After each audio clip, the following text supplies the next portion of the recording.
And Cartwright went for home from Obscura. 2 lengths away, count 0. But it is all in the straight. Alienated. He leads by 2 lengths, count 0. Raid the cabinet. Alienated in front. He's a 3,000 metre baby. Look at him go. He's going to make it 4 out of 4. Miss Catherine is blowing them off the surface. Miss Catherine bolted it in. Cartwright has won 3 for the night.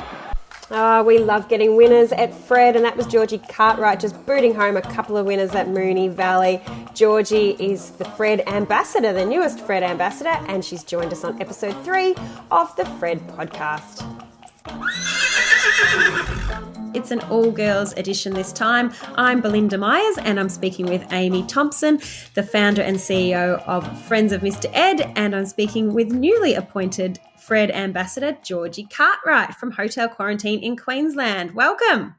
Thanks, Belinda. Georgie, as I mentioned, you're in quarantine for the 3rd time, this time in a hotel in Queensland. How are you coping?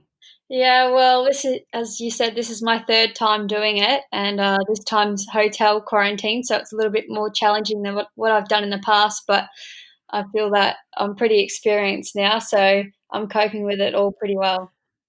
1 week in, 1 week to go. What are the things you're doing to keep busy? Getting through the Netflix and Stan a fair bit, and, just trying to do my daily workouts and keep fit. But other than that, though, just count down the clock. You got to get onto the other platforms. You got Amazon Prime. You've got like the SBS and ABC streaming platforms. You got to get onto them all. She's also hanging out on the Fred app, of course, Belinda. Don't forget that. Absolutely. Absolutely. So, Georgie, how did you get involved as a Fred ambassador? I got actually a message from Amy and Rich just saying that if I'd be interested in being an ambassador, and I didn't really know quite much about it, and then had a good look at the app, and I was really interested in being a part of it all. It seems a really good tool for owners. Yeah, we're really grateful to have you on, Georgie. Why, Amy, did you reach out to Georgie? Why'd you see her as an ambassador for There's a couple of reasons, but I mean, obviously Georgie's an up-and-coming young jockey, which, for us as a young startup, we're kind of thinking that she's right on brand for what we're about. We want to sort of increase ownership for the younger demographic, and she sort of fits perfectly into that sort of age group. So, we're really excited to have Georgie on. She's lots of fun, and I, of course, have a little bit of a soft spot because she rode my favourite horse, so that's why she knows white time. So. Yeah, of course, because obviously, Amy, you've ridden for a number of years for Henry Dwyer, and now heading up to Queensland to ride for Tony Gollan. We'll talk about that a little bit later. But just on the Fred app, I take it you've jumped in and had a look around. What are your thoughts?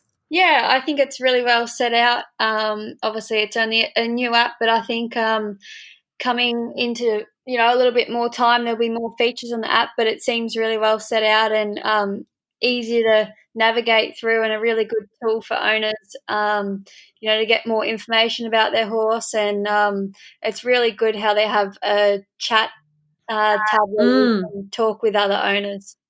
Yeah, it's the only platform that does have that two-way interaction. There's obviously a lot of feedback that comes from trainers to owners through other platforms, but this is, I guess, a place where you can actually have a conversation. A few people message us through social media since we talked about you coming onto the podcast with us, and we've got a few questions, but I've got one of my own, which is about exactly that communication from trainer to owners. When you're coming back after a race, how daunting is it to have to report back to owners? Everyone's staring at you, wanting to know your thoughts. Do you feel like you've got to give them a positive spin no matter what? And you're like, how do you handle that?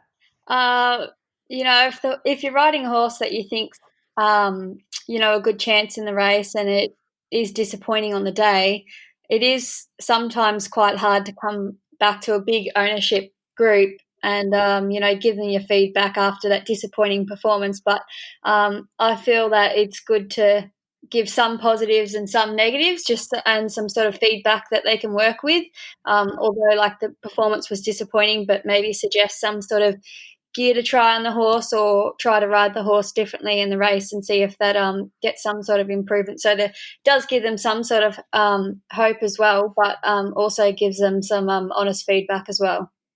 So I love like listening to your feedback or jockey reports after the race, but sometimes it can be very jargon heavy. Are you aware of that, and do you sort of consciously think about what sort of things you might say to the new owners who are standing there at the finish line? Yeah, well, obviously we use lots of terms that most everyday people probably wouldn't know. They wouldn't even lots of owners don't really know the talk that we sort of use, as in like they probably don't really know what blinkers do or, for example, what a visor is or a hanging bit. So it's sort of very hard to try and, as you would say, kind of spread it out so the owners can understand. But at the same time, I am conscious of it and try to relay it to the owners in a way that they can understand.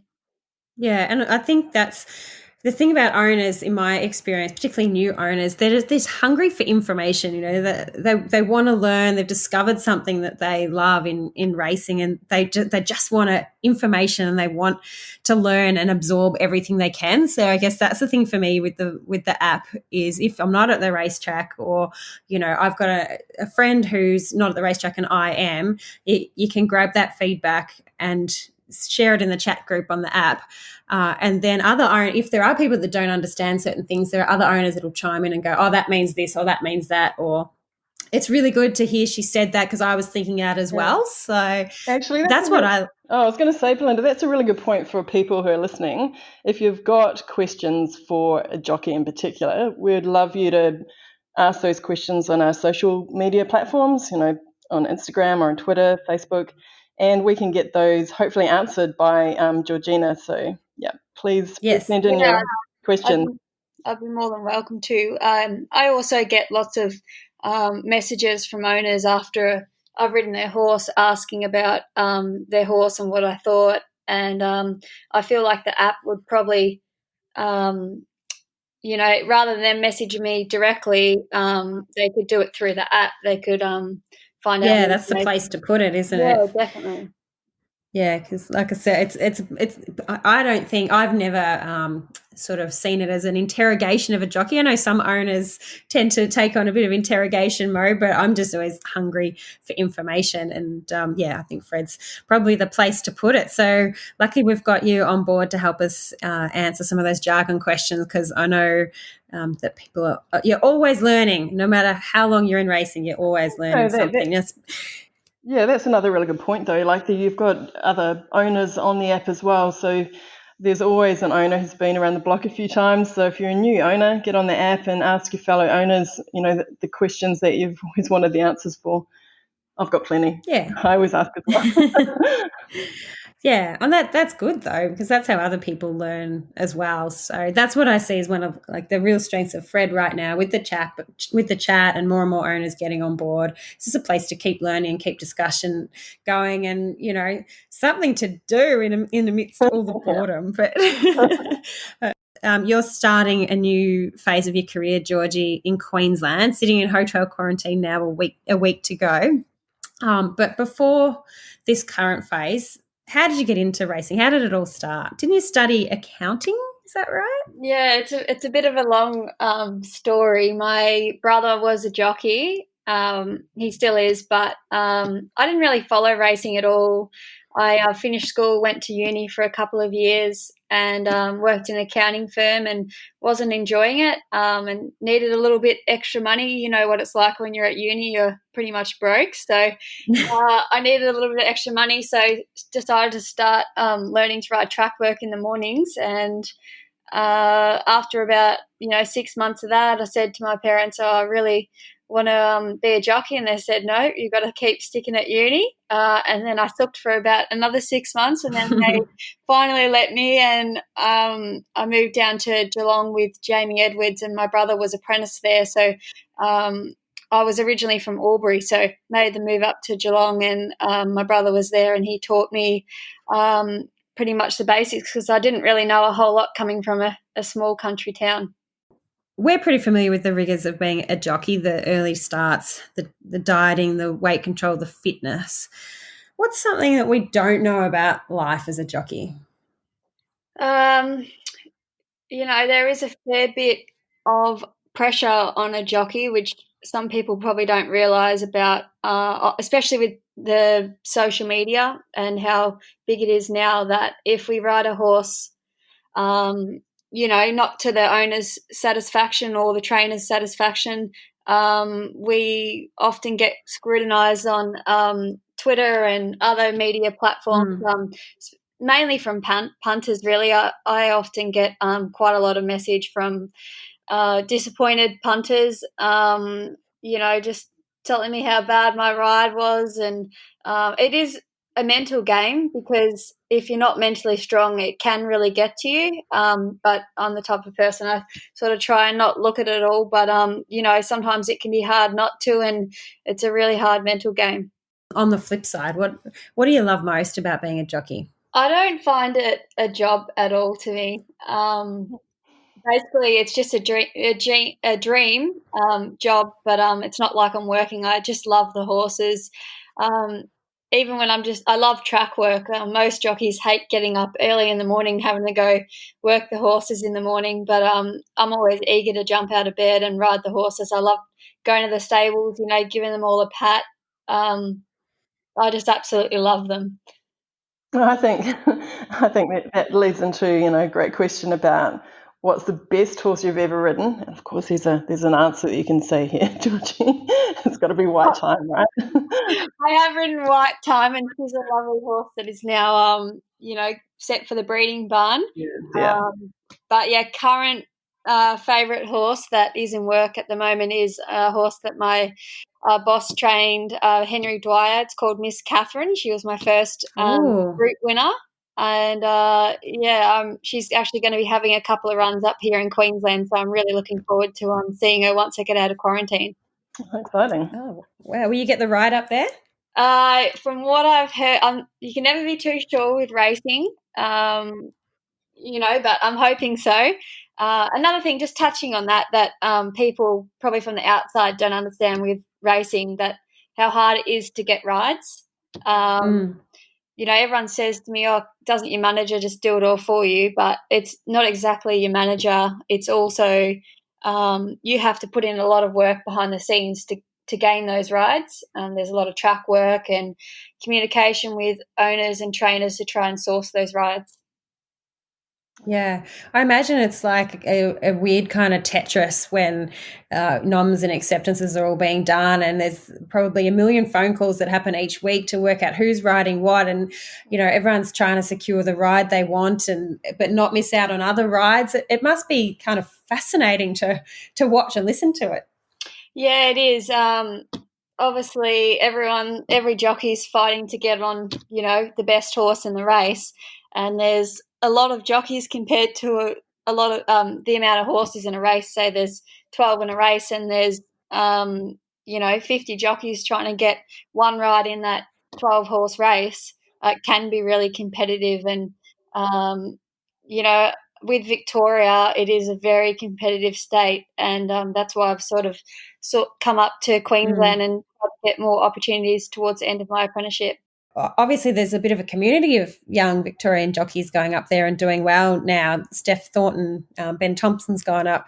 Andrew Mallion's been up there for a while. Was that part of the attraction, joining some of your comrades up there?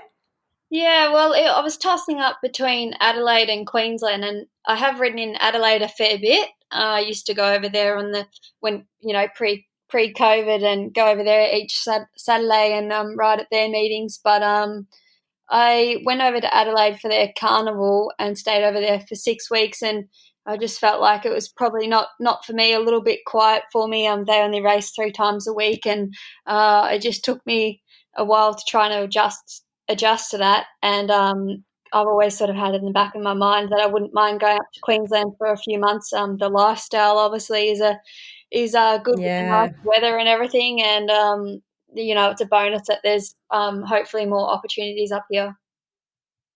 Yeah, hopefully. And owners are allowed back on track in Queensland at the moment, albeit in a bit of a limited capacity. So are you looking forward to kind of being able to interact with owners again? And I guess a question from us, can you refuse all interviews unless they're on the Fred app? It's very weird being at the races when there's no owners or anything there. Normally, they call us out for a race, and we normally sort of have to rush out and talk to the owners because and brief about how we think that the race is going to play. And now it's sort of not so much of a rush, and the trainer's normally strapping the horse. So otherwise, you're sort of just standing there in silence for 5 minutes. It's a little bit awkward sometimes.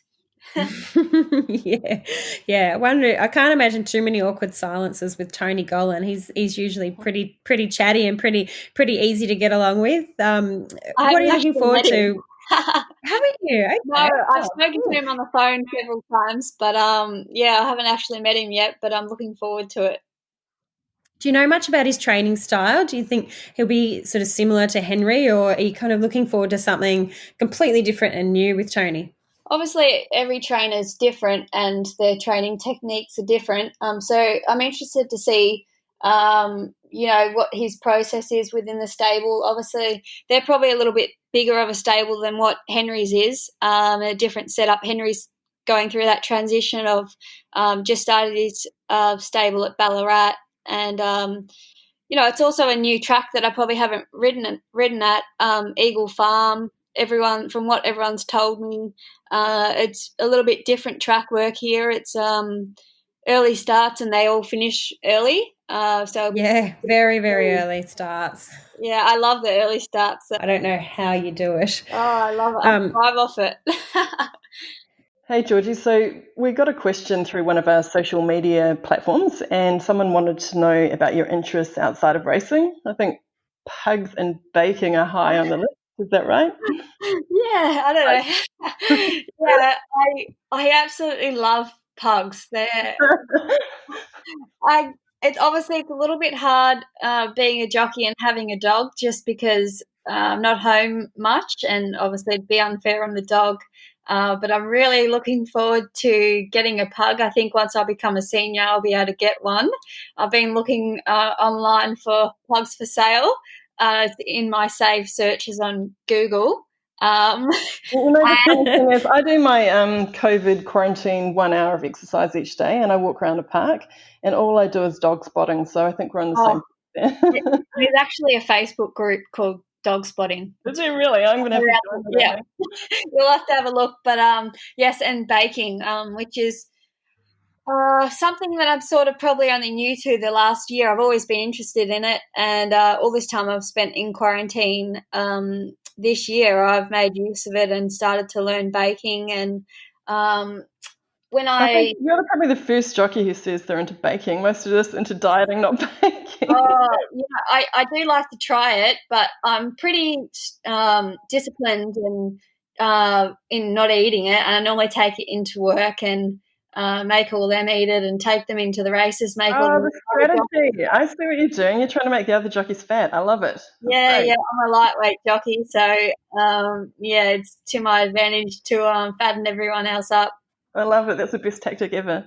I can't imagine there's much baking going on in hotel quarantine unless you're in a service department or something like that. I've only got a kettle. That's it. And there's not so much. I can only bake 2-minute noodles. So I'm looking forward to getting out of here and, making some caramel slice or something. Oh, yum. We'll take some of that. That'd be great. Before we let you go, Georgie, I want to ask you, Amy, part of what we do at Fred is, breaking down some of the jargon and the funny things that jockeys and trainers say that we wish we understood. Is there one term that you would like Georgie to explain for us before we let her go? I laughed, actually. There was a caller that was saying, that horse is a bit chewy on the bit. And I went, yeah, that would be a great one you can explain to me if you like. Yeah, chewy on the bit means the horse. Actually, I think it was chewing the steel. Yeah, chewing the steel. Okay, well, either way, it means that a horse is pulls hard, in saying that it's wanting to go harder than the jockey's asking it to, and the whole time it's wanting to fight the jockey and go too hard. And the horse is never relaxing. Obviously, by it doing that, it's using a lot more energy than what's required. Once horses learn to relax, they normally have a lot stronger finish. That's a really good explanation. Thank you. Perfect. I think we could have a whole podcast just on helping to explain some of the terms that some of the newer owners maybe don't quite understand as much. So we might have to get you back on and catch up with you in a few weeks when you've had a chance to settle into Queensland life, Georgie. But I hope it's not long now before we're seeing you in the winners' stalls up there, and hopefully riding one of the Fred-owned horses again soon. Yes, thanks very much. Hope I see that there is a couple up here, so I'm looking forward to it. Thanks, Georgie. All the best with getting through the next week, and we'll be watching closely to see how you go up there with Tony Gollan. Thanks very much.